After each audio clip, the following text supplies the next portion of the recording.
नमस्कार. आज आपण भारताच्या एका अत्यंत शक्तिशाली आणि गुप्त ड्रोन प्रणालीबद्दल बोलणार आहोत, जिचं नाव आहे शेषनाग.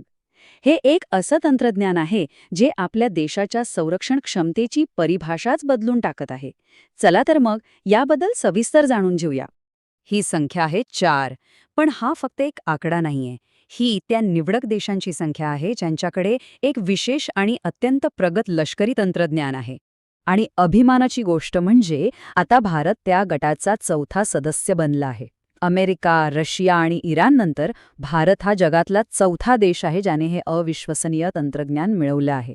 म्हणजे बघा, भारताने एका अशाच क्षेत्रात प्रवेश केलाय जिथे आतापर्यंत फक्त महासत्तांचाच दबदबा होता. पण हे तंत्रज्ञान ज्याला आपण शेषनाग म्हणतोय ते नेमकं आहे तरी काय आणि ते काम कसं करतं? चला पाहूया. सोप्या भाषेत सांगायचं तर स्वॉर्म ड्रोन म्हणजे अनेक ड्रोन्सचा एक असा समूह जो अक्षरशः एकाच मेंदूप्रमाणे विचार करतो. कल्पना करा, शेकडो छोटे ड्रोन्स एकत्र आकाशात उडतायत, पण ते सगळे एकाच आदेशाचं पालन करतायत. जणू काही ते एकाच शरीराचे वेगवेगळे अवयव आहेत. आणि म्हणूनच याचं शेषनाग हे नाव अगदी परफेक्ट आहे. जसं पौराणिक कथांमध्ये शेषनागाला अनेक डोकी होती पण शरीर एकच होतं, त्याचप्रमाणे ह्या ड्रोन समूहात ड्रोन्स अनेक आहेत, पण त्या सर्वांची बुद्धी एकच आहे. हे नाव त्याच्या कामाचं किती अचूक वर्णन करतं नाही का? आता हे काम कसं करते ते बघा. 50 पेक्षा जास्त ड्रोन्स एकाच वेळी उड्डाण करतात. एका खास मदर कोडमुळे ते सगळेजण एकजुटीने विचार करतात. आणि सगळ्यात भारी गोष्ट काय आहे माहितीये? जर शत्रूने यातला एखादा ड्रोन पाडला तर बाकीचे ड्रोन्स लगेच स्वतःची रचना बदलतात आणि मोहीम सुरूच ठेवतात. म्हणजे मिशन कोणत्याही परिस्थितीत थांबत नाही. याच्या क्षमता तर अक्षरशः थक्क करणाऱ्या आहेत. याची रेंज आहे तब्बल 1000 किलोमीटर. हे 5 तासांपेक्षा जास्त वेळ हवेत राहू शकतं. आणि याची अचूकता इतकी जबरदस्त आहे की ते एखाद्या क्रूज मिसाईलप्रमाणे 10 मीटरच्या परिसरात अचूक मारा करू शकतं. आणि यातली सर्वात हुशारीची गोष्ट म्हणजे शत्रूने सिग्नल जॅम करू नयेत म्हणून हे जीपीएसवर अवलंबून नाहीये, तर ते व्हिज्युअल नॅव्हिगेशन वापरतं. आणि हो, याची यशस्वी चाचणी नुकतीच पोखरणमध्ये झालेली आहे. हे बघा, हे फक्त एक नवीन शस्त्र नाहीये. हे तर युद्धाचे नियमच बदलून टाकणारं एक मोठं पाऊल आहे. जरा विचार करा, जर हजारो किलोमीटर दूर असलेल्या शत्रूच्या एखाद्या महत्त्वाच्या ठिकाणावर हल्ला करायचा असेल तर आपल्याकडे काय पर्याय असतात? आत्तापर्यंत आपल्याकडे 2 मुख्य पर्याय होते. एक तर ब्रह्मोससारखं महागड क्षेपणास्त्र वापरा, किंवा मग आपल्या पायलटला स्वतः लढाऊ विमान घेऊन तिथे पाठवा. पण आता एक तिसरा, अधिक हुशार आणि प्रभावी पर्याय उपलब्ध झाला आहे.